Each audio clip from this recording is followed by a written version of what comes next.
Hello everyone, this is Moshe the Electric Israeli, an FSD if you're new. Please subscribe and help me change the world one electric car at a time. Thank you to all my supporters. If you're in the market to buy a Tesla car, and that's what we're going to talk about, please use my referral code. You're going to get 3 months of free FSD. It's really awesome.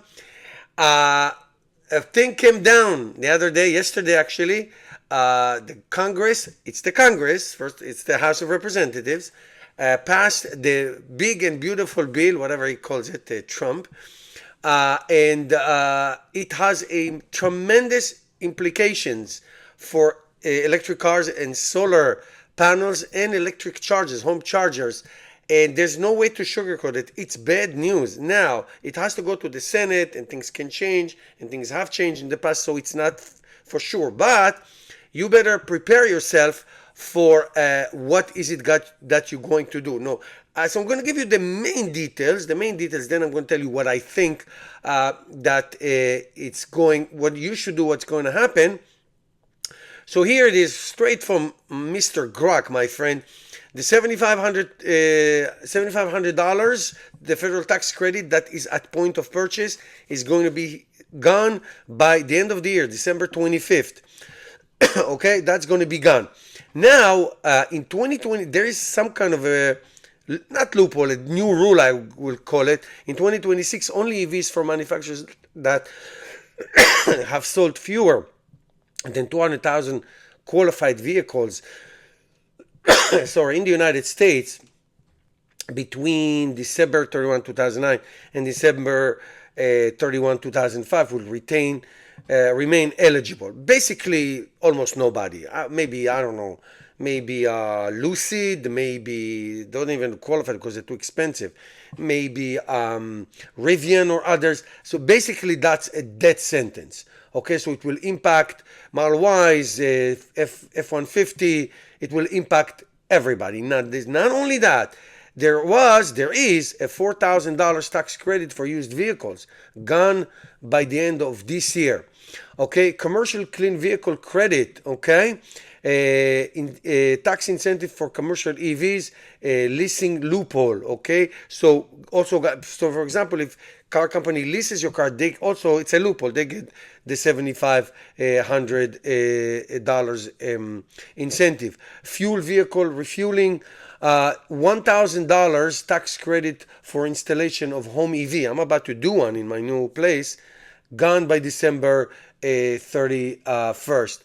Solar, okay, the 30% tax credit for residential solar installation, battery storage, geothermal heat pump, and on and on and on. That is going to be gone by December 31st. This credit, also known as the incentive tax credit, the ITC, was originally set to continue through 2032. So this is the bill. This is the bill. If you remember, it's called the IRA, Inflation Reduction Act, that was passed by the previous administration. Homeowners would lose the ability to claim 30% of installation cost, and the Solar Energy Industry Association estimated that could lead to 300,000 job losses. So this is bad. This is really, really, really, really bad. Now, there is a new incentive. This is very interesting. Anybody, starting next year, anybody who's buying an American assembled car, American car that is assembled in the United States, can deduct up to $10,000 from their payments. Okay? The interest on their payments, up to $10,000. Now, there are all kinds of ways to do it. So what is the most American assembled car is Tesla. However, it's for much lower income people. Okay, I think $100,000. That's what I read. It's not as generous as the tax incentive, but that's for all cars. Any car assembled in the United States. The point is to incentivize manufacturers to make cars and assemble them in the United States. I get it, but that's not for EVs. That's for everyone.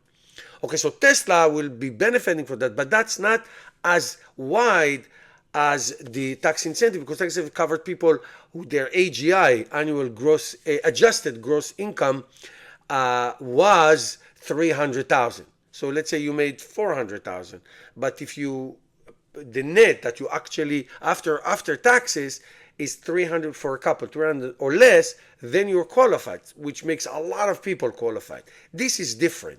This is different. This is much of the lower end. And you can deduct it from your interest payments, which most people pay because most people finance their cars, just like you take a mortgage on your home. That's the difference.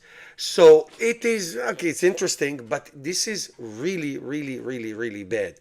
So what can happen? First of all, this year, there will be a rush to buy electric cars from all kinds of manufacturers. Obviously, Tesla in the United States leading the way, so they might benefit the most because people, they're going to put it out there, it's coming, it's going, let's do it.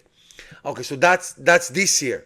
Now it may have some kind of changes in the Senate. You don't know that. Maybe it will be phased out. I remember the first tax incentive was way back when, 2009 or so, if I recall correctly, 2010, if I recall correctly, but that was per manufacturer up to 200,000 cars. You sold it, it's gone. And I remember Tesla and GM were the first one to not qualify for these tax incentives, and Tesla kept leading the way when others had that tax incentive. So this happened before. There was no tax incentive for Tesla and GM for a few years.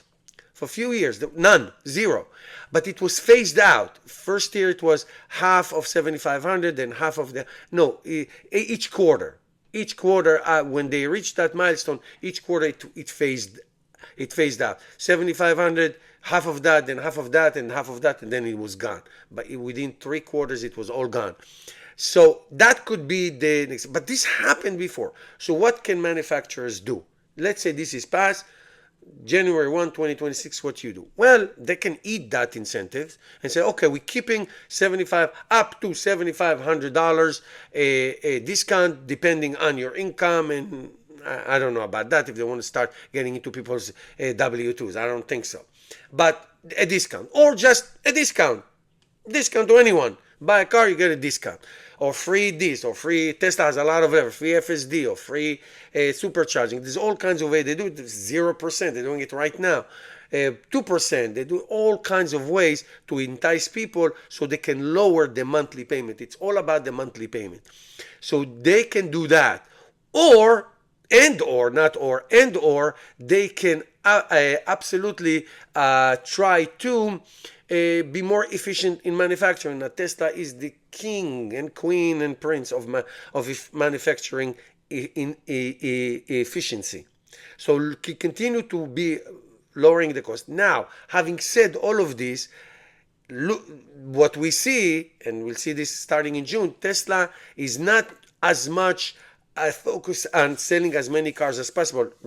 They are going to sell. They're going to try to sell as many cars as possible. They are into robotaxis, which will not take away the need for you to own a car, especially if you are living in big cities.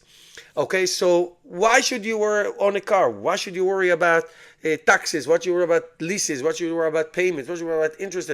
Just take a robotaxi anywhere you want.